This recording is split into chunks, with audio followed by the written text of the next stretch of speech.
Well, hey, greetings and salutations, everybody.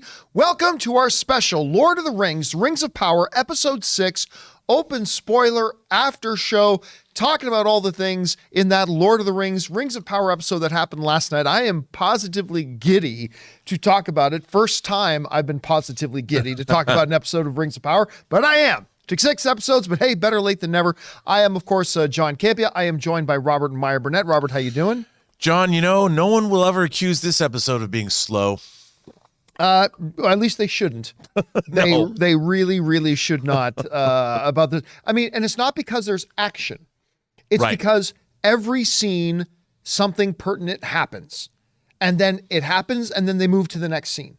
And that's why, always talking about things in slow, like, it's not about action. Look at House of the Dragon. That show has very little action. The thing is, there's always something relevant and important that happens in every scene. And then they move on to the next scene. The story's being told. Yeah, and in the last couple of episodes, I should say, for Rings of Power, I have found it finding its pace. That, again, like a scene happens and there's a purpose for the scene. They don't drag the scene out. Once the purpose of the scene is done, then they move to the next scene where something else needs to happen. And I really found that a lot, especially last week, but this week it was more focused. It had a definitive cadence to it. Some fascinating things were going on. Some terrific conversations were happening. Obviously, we got, the Lord of the Rings style battle sequence going on. I, unadulterated, loved this episode. First time I've said that about one of these episodes, but I absolutely loved it, and I'm so glad I've been able to say that now. Anyway, what was your just general impression of the episode? Well, I was surprised at just how big the scope of this episode became, because it kept getting bigger and bigger and bigger. And what I really liked about it is there was true peril in this episode. I mean, you believe that everyone's going to die. Yeah, everybody's in danger. Everyone's in danger. I mean, and brutal. This was not, I felt that up to this point, this show, I guess, call it playing it safe. I didn't ever, Galadriel's all, well, Sauron's coming back. And I never felt real peril. Even when you're hanging out with the orcs and Adar, whatever, I didn't feel, well, just you run along now and you deliver this message for me.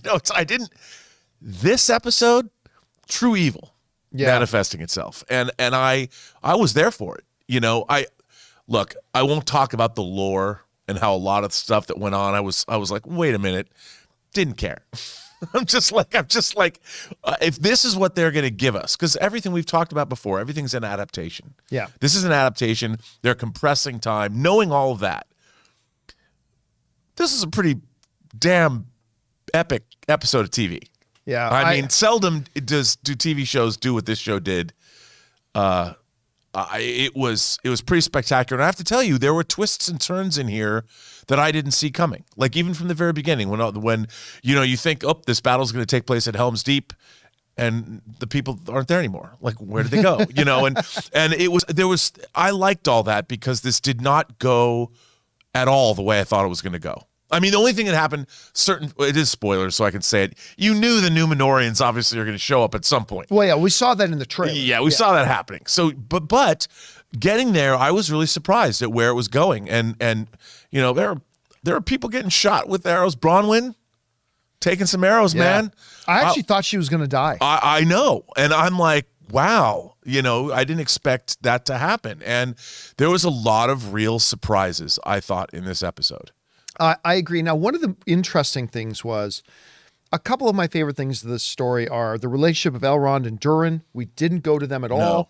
I really started to get into the Harfoots stuff last episode. The starting of that episode with the song and I was really getting into that, and they didn't go to either of them. But they really needed to not go there, because what you couldn't do, what would have been, I think, a fundamental pacing mistake for this episode would be like, oh, we won. No, wait, no, that the orcs have shown up again, and then we're getting shot by arrows, and then cut to, you cut to Durin and Elrond sitting down having dinner. Yeah, hey, honey, you like the table? Yeah, yeah, exactly, right? Like, or the Harfoots going, oh, bother, we're lost in the marsh. Like, you couldn't go from that to that. Like, once you engage in that story sequence of what was going on in the Southlands, you have to stay there. And the only time you cut away is when it's related to what's going on. Hence, you cut away to the ships and the Numenorians coming because it's a race against the clock at this point, right? And they did do exactly what I was saying last week that I was guessing. I'm thinking these events are not happening at the same time. Right. Because if they were, the Numenorians can't get there in 24 hours. No. So that was all clearly taking place a few days earlier, and then the two timelines come together as the Numenorians. Of course, a lot of remnants and shadows of Theoden and the Riders of Rohan coming over the ridge sort of thing. But this was like frantic. It was strong. Like these horses were on the go. You cut to them, you see them blistering across the landscape and all that kind of stuff. I'm getting chills thinking about it. I thoroughly enjoyed this episode. But then, see, it's not just that the action. There are these small character moments in between a lot of things. Like, this is an example. Near the end of the battle, before all hell breaks loose, there's this great moment with Isildur and his dad. I always mispronounce his name, but his dad, what is his dad's name? It starts with an E. Oh, Elendil. Elendil. There's this great moment with the horse and Elendil and him, and it made me think that his wife was an elf.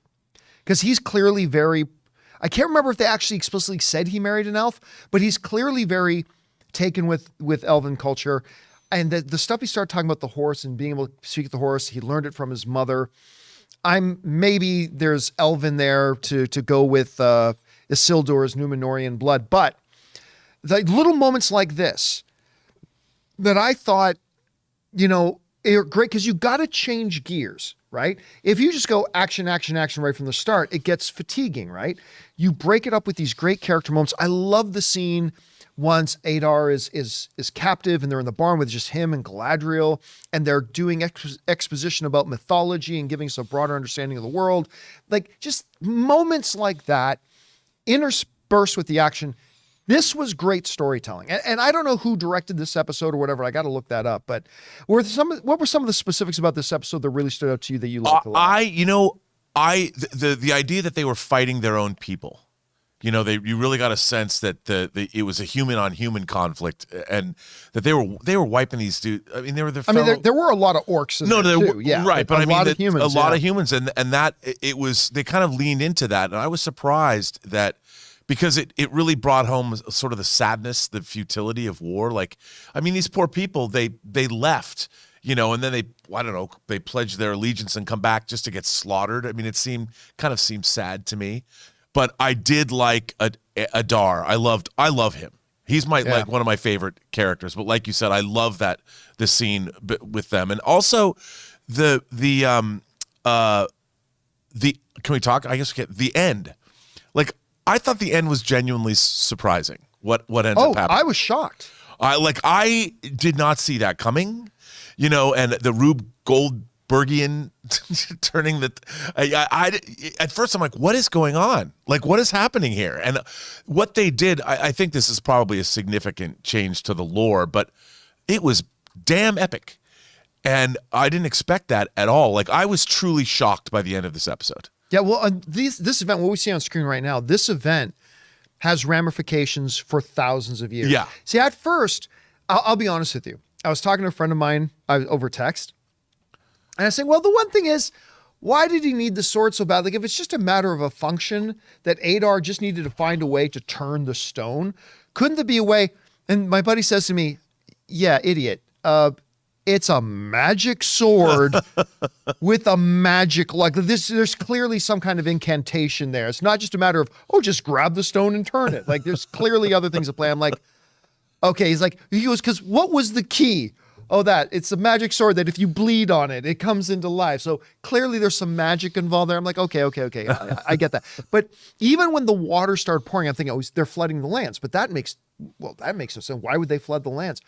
But as they show then ancient tunnels dug, like this was a plan that has been laid in place for thousands of years. Yeah. A plan B. And as the water started rushing and then pours into the lava, you're like, oh, I see what's happening here. And that steam buildup, and all of a sudden, geysers like bursting all over the place. And we, in essence, see the creation of Mount Doom. And where the One Ring will be forged.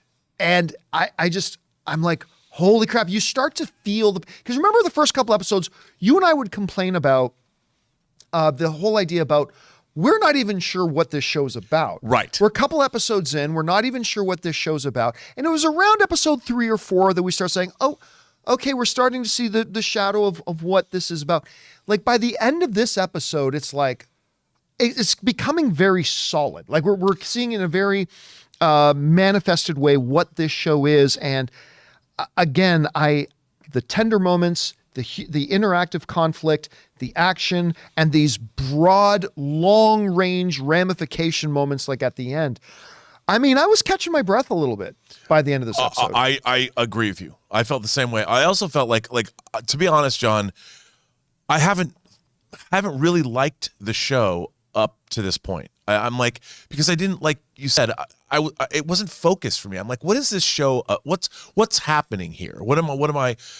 And what was really interesting is bringing in the orcs sort of later. I mean, you knew that this, I feel that the first part of this show, the first 4 episodes might not have served this series well. I just didn't think they were particularly well written. I don't think they really set up, because if they had spent more time, and I don't know how I would have changed it, but they really had a great episode here. They were leading up to this great episode, but I feel like they could have done a better job and spent more time exploring this story, as opposed to, it kind of was spinning its wheels in the first couple of episodes. But this was really, once you brought in these orcs, and once you had I want to say Elendil. What's the name of that? Our favorite, the elf. Yeah, the elf. Elendil. Elendil. Yeah, Elendil. Like that whole thing could have even been handled even better, because now his whole story, look where it wound up, with this. And I feel that now I'm finally interested. I'm finally like, oh, now it's must-see TV. Now I'm going to tune in next week, hopefully what they do in the next 2 episodes, because that's really going to define where the show, what do you do now?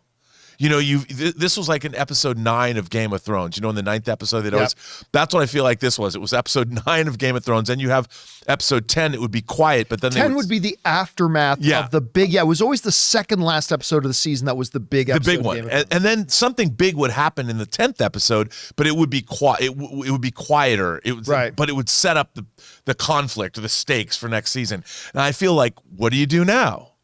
Like, do you cut back to Durin and Elrond just chilling out in Khazad-dûm? But remember now, at least with one of the great things about the last episode, about episode 5, which was the first episode that I truly, really liked a lot. Yeah. They introduced the whole thing of Mithril. I love their mythology of where Mithril comes from and all that kind of stuff.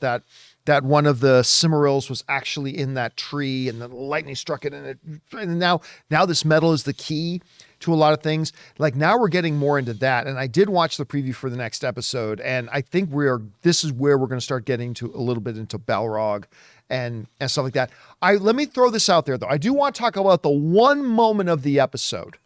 The one moment of the episode. In a 70-minute long episode, the 1 minute out of the 70 that had me rolling my eyes a bit. And it was, for me, it was after the battle was done, and they bring Halbrand, the Queen summons Halbrand, and just Brownwind is just like, sees his pouch. It's like, are you the king that was promised? It's like, what? Yeah. Yay! It's like, okay. Yeah. That one scene really could have been done better. Yeah, no, it wasn't good. That was not well done. I mean, it's fine now. We've moved past. Okay, so now the people of the Southlands know their king has returned and all that kind of stuff. That's fine, but it's just, after all that great battle and the drama and all that kind of stuff, she sees his man purse and goes, are you the king that was promised? I'm like, all right, I guess they just wanted to move that along really quickly. Not spend a lot of time on it. That was cringe. It was cringe. That was not good. But then they moved past it. And I got to tell you, I'm starting to really like the relationship between Halbrand and Galadriel. And you know what else I love? One of the things I have really appreciated about this show is that Galadriel has been portrayed as a very, very flawed character. And the more I see of her flaws, the more I recognize the background of the character we see in the Peter Jackson movies, right? Because now when you understand that when she says to Adar, maybe we need to drag your children into the light. What do you think about that? And she wasn't bluffing. No. I totally could. She is so vengeful and whatever. I could totally see her walking out, grabbing the chain and dragging them out into the light and letting them burn. Like, which is a pretty messed up thing to do to your prisoners, right? So I love that they continue to show that she is really flawed. And it really makes me think a lot about going back to the first film within the Cate Blanchett iteration. Like now she's like totally zenned out. She keeps herself separate from anything. And like when Frodo offers her the ring, it's like, yeah, you're offering me that. And I don't want to be a good guy with him. I want to be a bitch. And like, she's like with this flashback to parts of what we're seeing in this show. And I love that we're seeing her starting to grow into what the character we're going to see in the Peter Jackson film. And so I kind of like that. The Isildur, again, damn it, this was a good episode. And you know what? We talked about this morning, that because of the very slow start, and let's call it what it is, the iffy start, the very iffy start of this show.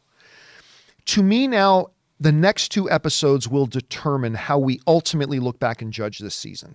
Because if the next 2 episodes are likened unto episodes 5 and 6, then I think in general, we're going to look back on the season and say, this season was a win.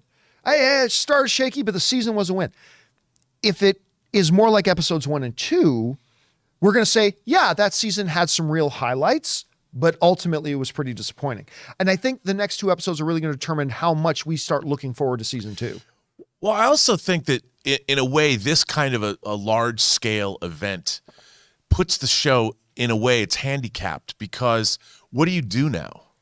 You know, it's almost like this would be they could have ended the series here and it would have been an interesting lead in to the Lord of the Rings trilogy of films. Like, oh, it was a secret origin story of where did Mordor come from? Mordor came from, yeah. You know, and it could have been that way, but now you have to set up, you got to tee up all these things. The rings have to be forged, the alliances of elves and men, and all the things that have to happen.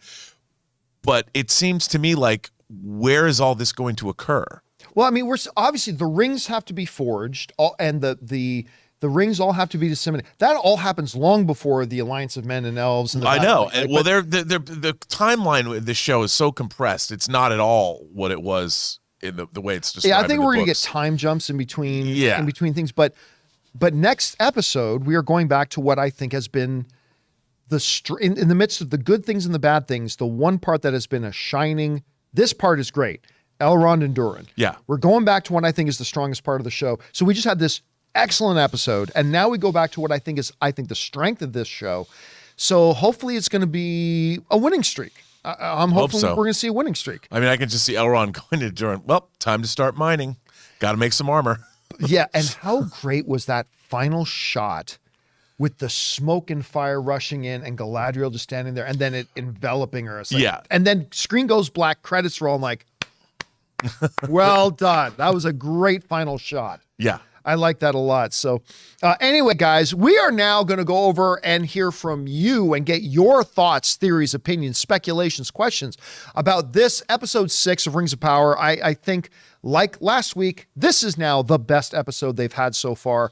I thought this one was a big win. I've been waiting for show to be absolutely mind-blowingly excited about. I thought last week was great. This week was great. To me, they've turned the show around. Hopefully that continues. Maybe it will, maybe it won't. Now, before we go to your live questions, though, guys, we're going to take a second and thank the sponsor of this episode, the folks who give me my cell phone service providing, our friends at Mint Mobile.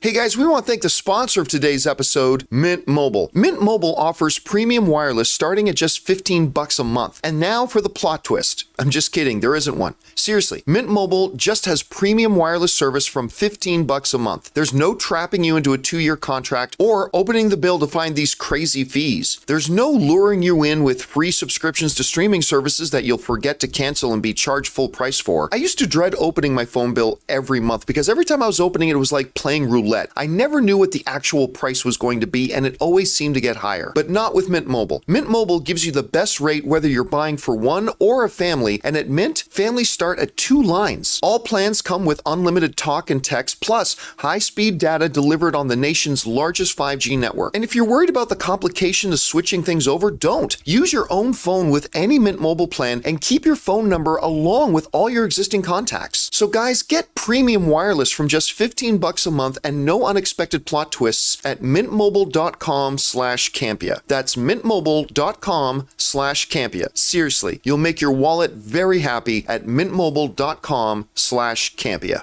And thank you to our friends at Mint Mobile for sponsoring this episode. Guys, I highly recommend you guys try out Mint Mobile. I'm literally paying less than a third of what I was paying on my other major service provider. Check out the link down below. All right, with that now down, let's get into your questions, theories, and thoughts that you guys have been sending in. So, Rob, what do we got? From Stubble McShave. Hello, Stubble. 1 of 2. Episode 6 was okay with some good scenes, but I don't buy that all those horses would fit in 3 mid-sized ships. They seem to sail back in time since they saw the sunrise in the east long before arriving and still had some way to travel. I don't get the motivation to sail across the world to save a small, obscure village in the middle of nowhere. All due respect, my brother, then you haven't been paying attention. They did a lot of groundwork laying about why they needed to come and do that. Galadriel spent a lot of time with the Queen Regent to express, and you gotta understand, if Sauron returns, if the orcs rise up, Numenor will fall. Numenor will be in the sights as well. This is to help your fellow mankind, but it is also in the long term in your own best interests. So that groundwork was laid a long time ago. Also, I said last week that I do not believe these things, much like in the season 1 of The Witcher, the events that we saw happening in Numenor were not happening at the same time that we saw them unfolding in the Southlands. There had to be a time differential that they then brought back into line once they show up in the Southlands. So that all had to be happening at a different time. And then they brought it up to bring it to scale. So that worked there. So yeah, for me, that all worked great. I thought it was wonderful. And then of course you got the one dude, I forget the character's name, but the big bearded guy who's like her counselor, the Queen Regent's counselor. He's like saying, listen, this is for Numenor because now we're going to have an entire country that is in our debt. We're talking trade, we're talking mineral, we're talking business and all this kind of stuff. I'm thinking about Numenor and all. So there was a lot of motivation there and a lot of, it was self-interest, goodwill, the surging of the elves. I mean, I think there was a lot there for that. I do too. But Stubble is he's very well-versed in fantasy. So right, but I just think in this show, Stub, they kind of laid it out well. At least I thought they did. Anyway, thanks for sending in your thoughts, man. I appreciate that. All right, what's next? Sam Fisher says, even with the big battle, this episode felt slow. I don't know why. Maybe because it didn't feel anyone big and important. Maybe because it didn't feel like anyone big or important would die. It feels too early in the show. I've said this several times in certain movies and TV shows. A show is not made good or fast or slow by who dies or who doesn't. I was actually surprised. Like, the thing is, so many shows now, it used to be important characters never died.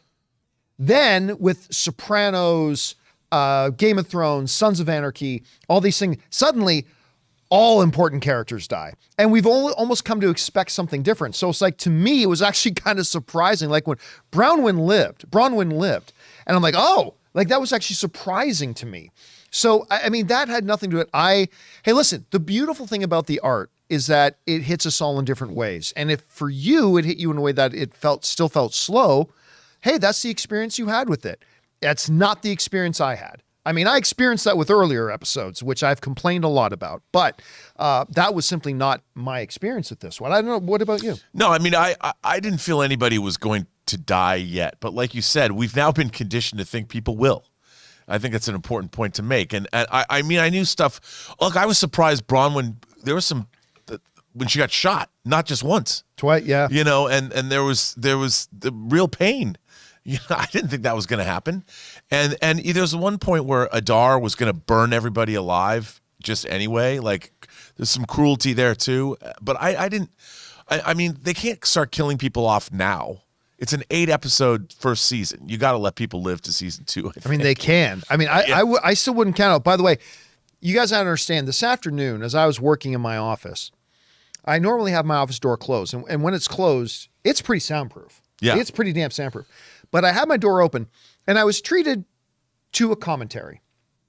Ray was out here working, but also had the episode on that he hadn't seen yet. And I don't know if any of you have friends that do running commentary even when they're sitting by themselves. Like, and all I hear is, why are you doing that? Why are you doing that? Where are you going? And then, but where are you going? And then when I started hearing go, oh, no.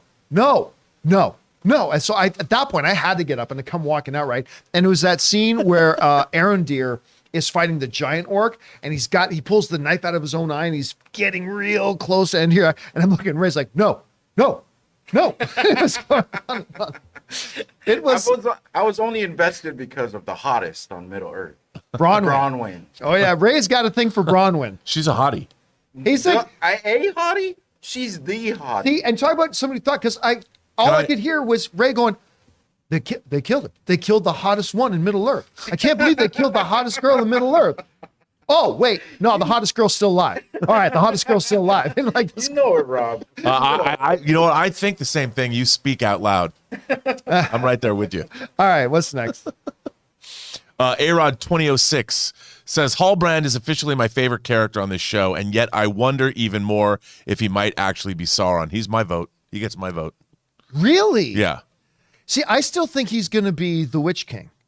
Yeah, okay. But the thing is, they haven't introduced that yet. No, but I mean, obviously, he becomes one of the Kings of Men. We know the Kings of Men get the rings, and then they get perverted into becoming. I think he's. Nazgul. I think he's. But you think he's Sauron himself? I think he's Sauron himself. Because we have that scene where he gets in that fight and beats those dudes almost senseless. Yeah. I'm like, kings don't do that. I mean, there's a sense that like he was again being unnecessarily cruel. So I think Strider did. I mean, like, well, yeah, but I mean, the thing is, those people in Numenor, I don't know. He didn't kill any of them. That's true. He didn't kill any of them. And it was self-defense. Yeah, but he did steal something. Well, yes, he did steal something, but that's the kind of, he was a brigand at that point, right? Yeah, that's true. All right, what's next? Sam Fisher says, I think you were right about the non-linear-ish storylines because it felt like the Numenorians got to Ostirith too fast. I don't think that was 2 days. No, because remember, as the dawn was coming up in the village, they were still on the ships and seeing the dawn come up. And they said once they land, it's still a day's ride. Right? So clearly that was all happening out of timeline with the events going on in the Southlands. Again, this was an approach that Witcher used very effectively in season 1. I still remember as a viewer realizing, it's like, oh, this hasn't all been happening at the same time. Yeah. It was a huge thing. But yeah, that's the only explanation for it. And that's why I said last week, I really feel like they're setting it up that way and came together great. That, again, I got those chills of the Riders of Rohan showing up at Helm's Deep or whatever. When we cut that scene, you see the Riders of Numenor blistering across the landscape. I'm like, this is awesome. I got really excited about it. All right, what's next? Andy says, last night's episode of The Rings of Power was its best so far, and I like that it just so happened to be 69 minutes. Nice. Coincidence? I think not. Well, I mean, when I turned it on HBO Max, it said 70 minutes. Maybe if you maybe you stopped it on purpose, just at the right time, that's 69. Hey, if it's 69 to you, 69 is a way of life. If that's what it was for you, more power to you. All right. Bill and Ted's favorite number. What's next? Amin says, love that scene between Galadriel and Isildur. The whole thing about her having seen land like an hour ago was her elvish, with her elvish eyes was awesome. I like that scene a lot. Like when she realizes whose son he was. Right. And she starts talking about the humility of a stable boy versus like I've seen a lot of people fall with all that kind of stuff. All that was great. But yeah, your eyes should be able to perceive it any moment now. How long have you seen it? About an hour. Right. It's like, yeah. That was really good. That was good. And again, I love the way, I think going back, I think it was episode 4 when they did the training scene with her and the cadets and she's training them how to fight orcs. Right. And I heard some commentary saying, that wasn't really necessary, that scene.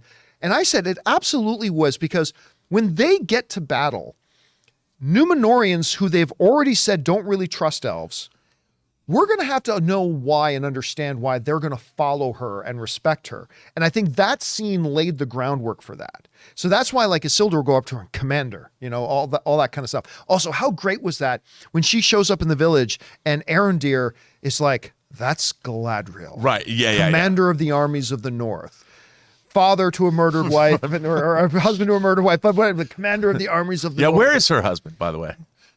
He probably died. She's been too busy. Revenge is a very busy. Yeah. It doesn't pay well. Her husband's at home. Yeah. All right. What's next? Jay Master says, what a great episode. I was completely glued to the TV and gripped to the episode from beginning to end. Also, watching the preview for episode 7, amazing. I'm really excited to see what is next. Yeah. Last week's episode, they showed the preview, and I think the preview is what made me go, oh, damn, I want this tomorrow. But this episode made me go, I want the next episode tomorrow. You know what I mean? And it's that feeling that I've had with like, I know it's unfair to constantly compare it to House of the Dragon. I know, but it does apply here. I've wanted that same feeling that I've had with House of the Dragon, where when every episode House of the Dragon ends, I'm like, how long do we got to wait till the next episode? Yeah. And now I'm feeling that with Rings of Power, finally. And it's a good feeling. And again, getting back to what I think has been the strongest part of this show with Elrond and Durin, and to see where they go with this Mithril thing and talking about how deep they go and how dangerous. Obviously, this is all setting up the Balrog. So, yeah, man, I'm really stoked about this. Really stoked. All right, what's next? Sidious Swift says, Arondir, Bronwyn, and everyone else better start planting some seeds soon if they're going to have an army big enough for the big fight. How awesome was that, though? That we start with Adar doing the thing, new life coming from certain death or whatever the mantra was, and he plants seeds.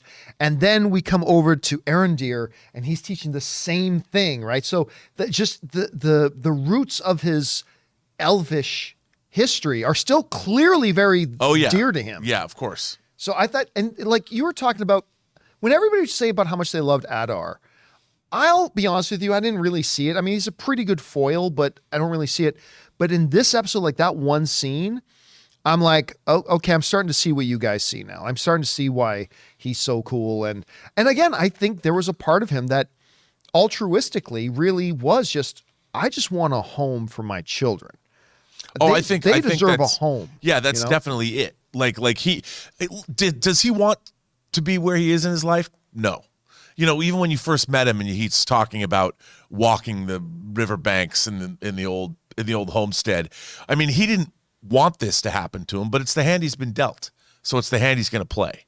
And I like villains like that. I mean, or not call them villains, antagonists. Yeah. You know, because he's. But we're still not really clear on his connection with Sauron, right? That's true. Because that could be a lot of BS he's spilling. Yeah, like, it could be. When he says, like, obviously we know when he says, I cut him open. It's like, yeah, well, we don't believe that. And we know that's not true. So, like, what is he serving Sauron but hates him? Does he hate him and has actually rebelled against him? Like, I mean, there's still a lot of questions about him. I don't understand. Many questions. All right, what's next? Sam Fisher says, eye violence, Chris. Oh, yeah. I mean, yeah. Somebody mentioned that with Chris. I was like, there is eye violence. Like, oh, yeah, she's going to be very, very. That scene, though.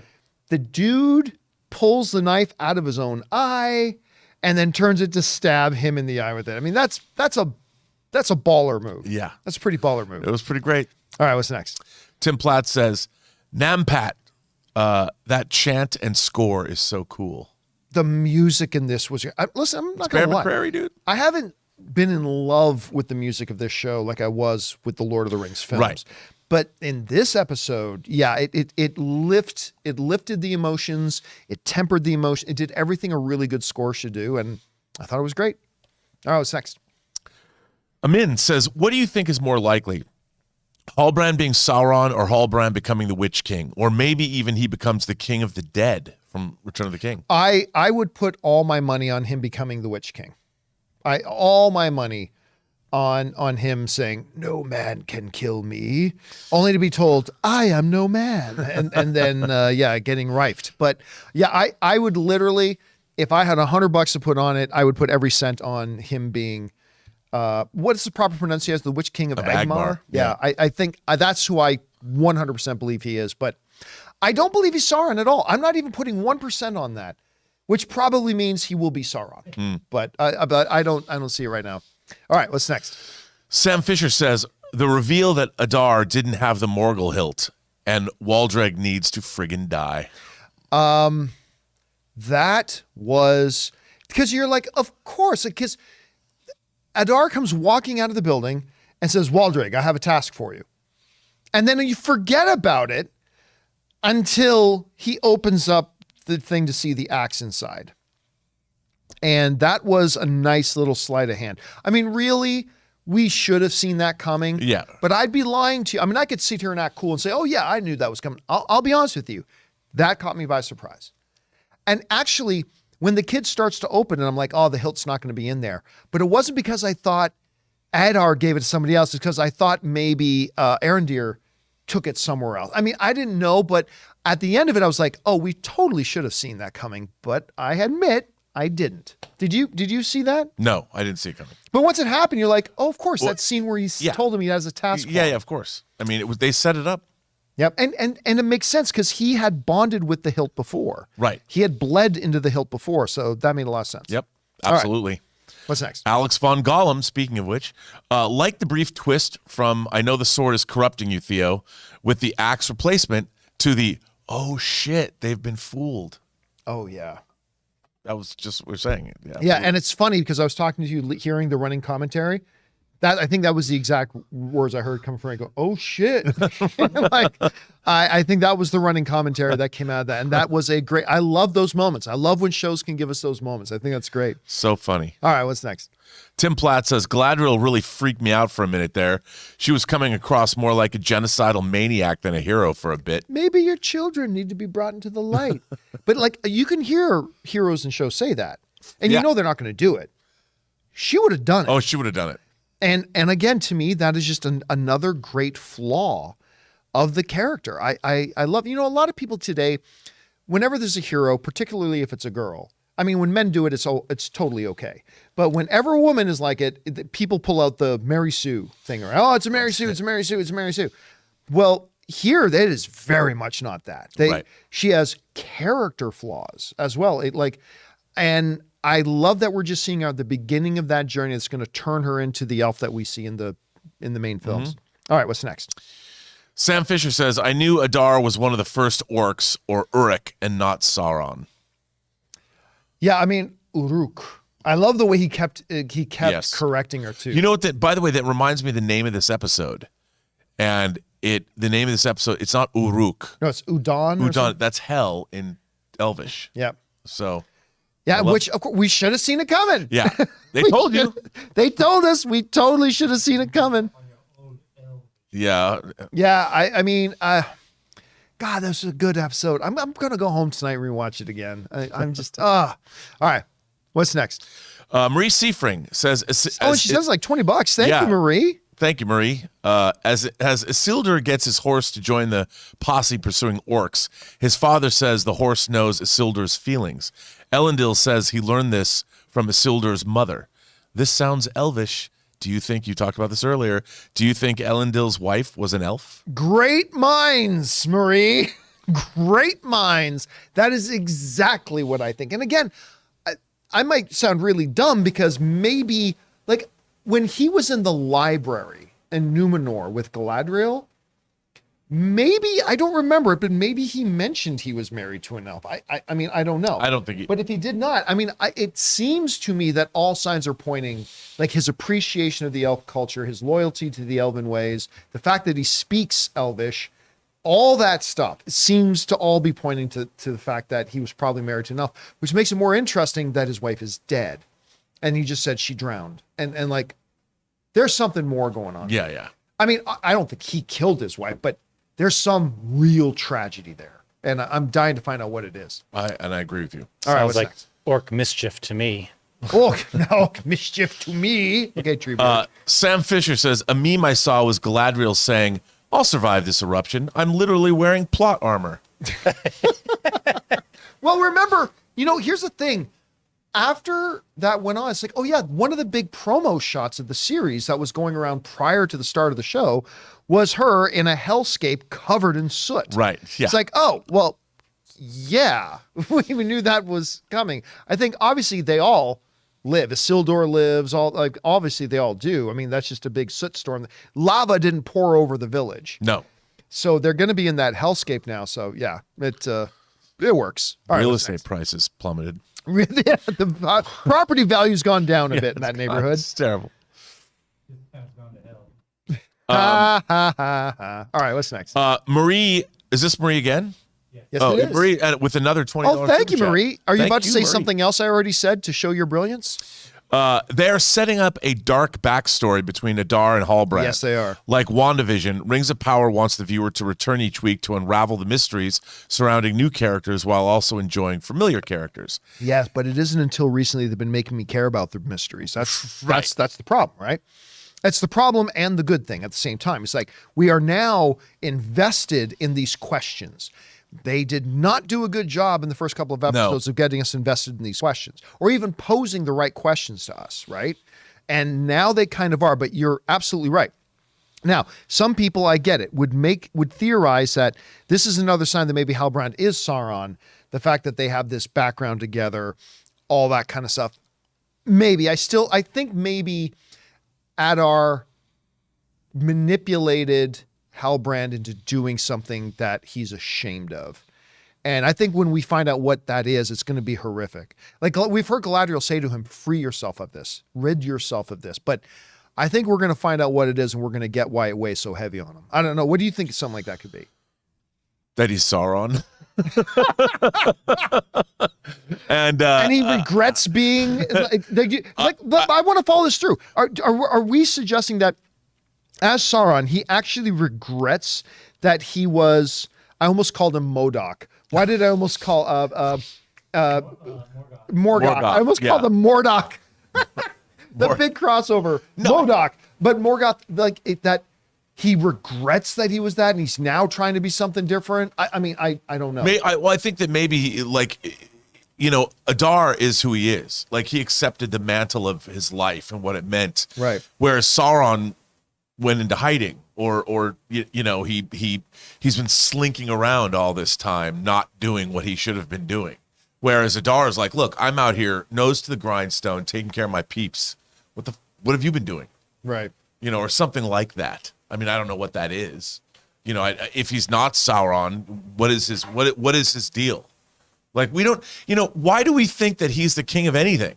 We haven't seen anything other than him being sort of a brigand. Where are his people? Well, remember Galadriel followed his family lineage. Yeah. All that kind of stuff. How does she know it's really him? Well, she smells right. Yeah, that's the thing. I'm like, she's a very good judge of character. You're taking a lot on faith here, Galadriel. He's like, well, I come from the South, leader men. Well, okay, sure. All right, what's next? He smells right. He smells right. He smells good. You smell like a guy telling the truth. Yeah, you do. I think he's the guy trying to get She-Hulk's blood. That's right. He's That's Hulk it. King. Sam Fisher says, love the Numenorians charging in and everyone getting their moment, even Elendil, the lieutenant. Yeah, they did give him a great moment, which I'm really glad they did. And I love the one line, like, because they're the third friend in that circle of friends.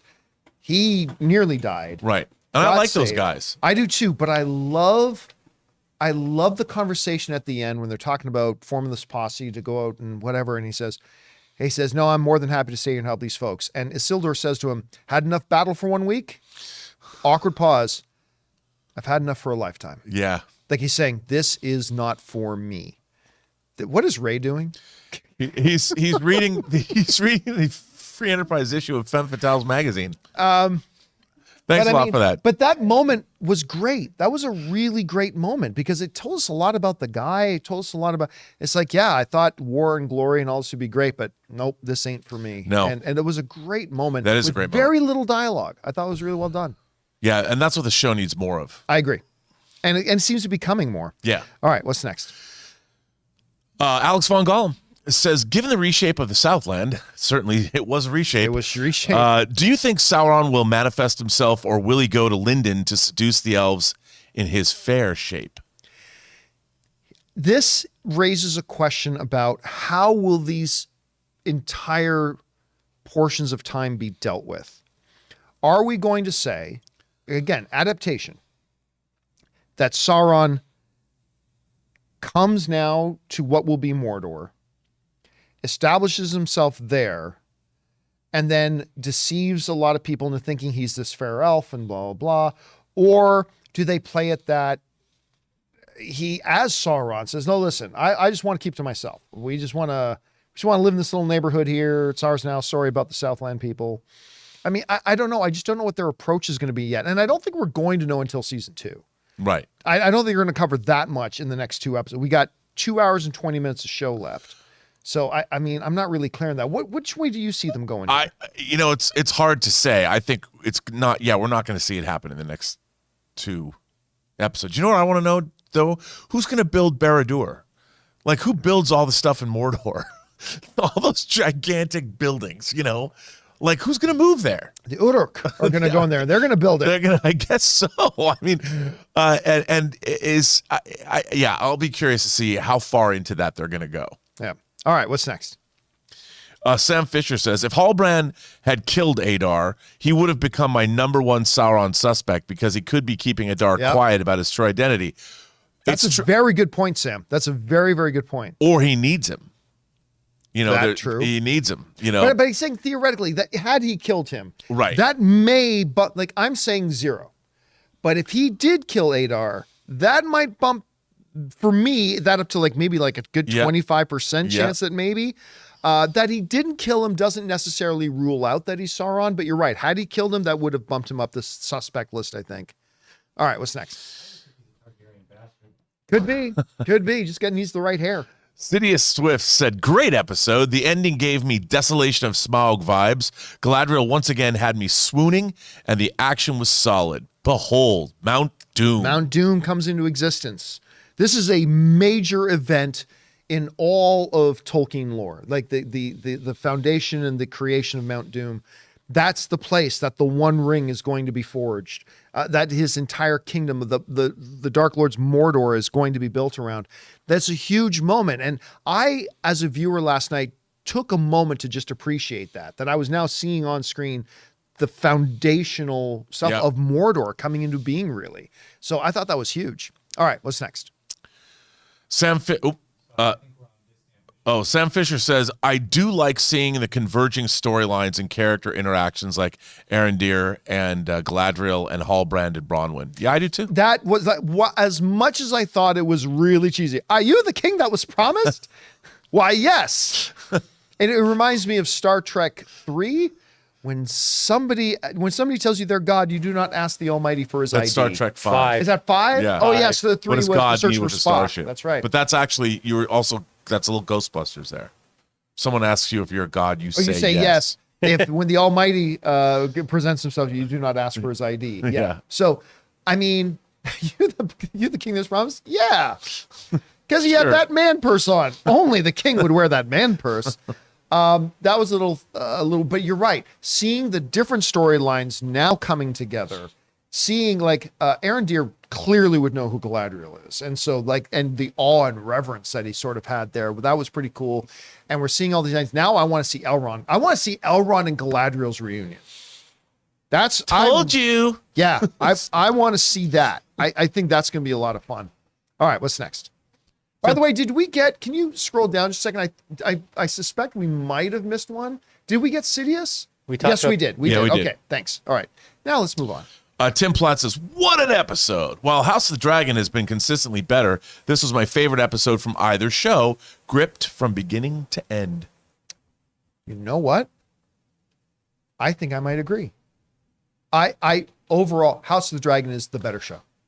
I almost don't care how good the final 2 episodes. I mean, maybe I shouldn't say that, but it feels like it doesn't matter how good the last 2 episodes of Lord of the Rings are. I don't think it can. The lead House of the Dragon has over Rings of Power at this point feels to me to be insurmountable. I think 3 weeks, 4 weeks from now, we're going to look back and we're going to say House of the Dragon was clearly the better show. But I might have liked, last week I said this is finally the first episode that I liked as much as House of the Dragon. I might agree. While House of the Dragon is the better show, I think this might be my favorite episode out of either series. Whether it stays like that, we'll find out. But I might be with you on that. All right, what's next? The Sky Ablaze says, would Rings of Power be more satisfying if they had standalone intro episodes for each storyline? Then the audience would have less people to keep track of and more development for each character per week. That's an interesting idea. I mean, like, I don't know if the Harfeet or the Harfoots would be that interesting for an entire episode. Well, here's the other problem. This is the other problem with that. The other problem with that is this. Okay, so we watch an episode of Elrond. We do a whole episode getting to know Elrond, getting invested in Elrond. Okay, great. I love Elrond. Oh, we're not going to see Elrond again for another 3 or 4 episodes? Yeah. Yeah, see, I just don't know. So my personal opinion, and mileage may vary, for me personally, I don't think that would have been the right approach. And I don't think there's too many characters for us to follow. I mean, you want a lot of characters. Look at House of the Dragon. We have no problem following a bunch of characters. But yeah, I think it would have been a really, really big issue that, okay, we meet Elrond. We love Elrond and Durin together. And it's already feeling hard that we go 1 episode without seeing them. But all of a sudden to now go 3 or 4 episodes without seeing, because now we got to meet the Harfoots, and now we got to hang out with in Numenor, and now we got to hang out with this guy. Oh, and then at some point we come back to Elrond. I think you got to tell a bit of it. You got to jump back and forth a bit. Yeah. All right, what's next? Ryan Lohner says, imagine having to tell people Mount Doom exists because I didn't bother to check the package I handed off. Yeah. I mean, yeah, but again, as a viewer, like my first reaction is to say, well, that's kind of dumb that they wouldn't have checked. But I, as a viewer, didn't even give it a second thought. Well, there's a lot going on. Adar's running, and he's got it. There's no doubt in my mind as a viewer that he had it. So I can't be too judgmental on the characters in the show that they didn't have the same thought I did. Yes, I agree with you. I mean, there was a lot going on. Fog of war and all of that. Yes. All right, what's next? Ryan Lohner says, oh no, Amin says, oh, yeah, we already got that one. Amin says, in case some people didn't know, the whole Mount Doom eruption is scientifically accurate. When cold water meets super hot lava or magma, it erupts. Well, just the pressure, like just the pressure, the amount of steam that would be. That's why you saw these geysers suddenly exploding and all that kind of stuff. It was pretty epic. It was like when you realized what was happening, and then you see all that water pouring down into those lava pits. You're like, oh shit. And it was pretty damn epic. You know that somebody's going to do a YouTube video about the scientific accuracy of exactly what it would take for that to happen. I would be shocked if there weren't 4 of them online already. Yeah, absolutely. What's next? Ryan Lohner says, Tolkien himself regretted that he wrote the orcs are just simplistic evil. As just simplistic evil. Nice to see the show doing some correction on that. Yeah, listen, the orcs are bad, but the orcs are individuals. Right. And just the very fact that Adar, they look at Adar with such adoration, but Adar has legitimate concern and care for them. We've never seen anybody care about the orcs. No. We never saw Saruman care about his orcs. We never saw Sauron care about his orcs. Nobody cared about the orcs. No. This is our first time actually coming across somebody who actually cares about the orcs. And it's shockingly refreshing, actually, in many ways. All right, what's next? City of Swift says, no pity for the traitors from me, man. Oh, the ones that end up dead? Yeah. But here's the thing. All they wanted to do was live. It's true. Right? Like at the end of the day, even as they're leaving, in the last episode, I couldn't judge them too harshly because it's like, they're just trying to live, man. They're just trying and to. they didn't want, they knew they were going to get slaughtered. Yeah, they're just trying to they're survive. just trying to make come on. Can't we just all get along? Now, they should not have done what they did. No. But they were just trying to live. Yeah. But then you can make the argument, yeah, just wanting to live is one thing, picking up swords and going to kill all the other people. That you know. Yeah, your friends and family, whatever, loved ones. I wonder if there's like some kind of geopolitical commentary being made there. But maybe I'm getting too deep into it. All right, what's next? Oliver Machakalak. Machakalak, I like that. Is it that? I can't wait to learn more about the troubled past Adar and Halbrand have with each other. I wonder how Halbrand knows Adar, but Adar doesn't know him.